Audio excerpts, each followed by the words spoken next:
কিন্তু আমাদের সবার একটা জায়গায় এক থাকতে হবে, কারণ সেটা হলো কি, আওয়ামী লীগ যাতে আর রাজনীতিতে না আসতে পারে।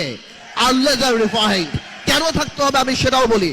আমি জানি এই কথাটা হয়তো অনেকে ডেমোক্রেটিক লাগবে না, কারণ বাংলাদেশের 4 থেকে 5 কোটি মা মনে করে আওয়ামী লীগ আসলে তাদের সন্তানদেরকে মেরে ফেলা হবে।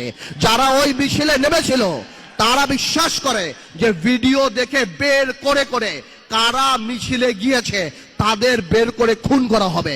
আপনার মনে রাখতে হবে, for a special criminal you need special ল।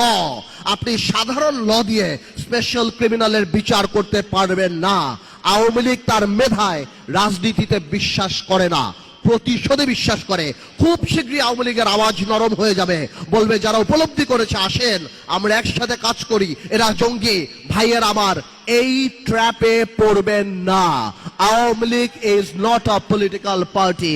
বাংলাদেশের প্রত্যেকটা মানুষ যারা ফেসবুকে লাল করেছিল তাদের জীবন লাল করে ফেলবে, ধ্বংস করে বলবে। এই একটা জায়গায় খালি আমরা থাকি, আওয়ামী লীগের ব্যাপারে পুরা জাতি আমাদের একসাথে থাকতে হবে।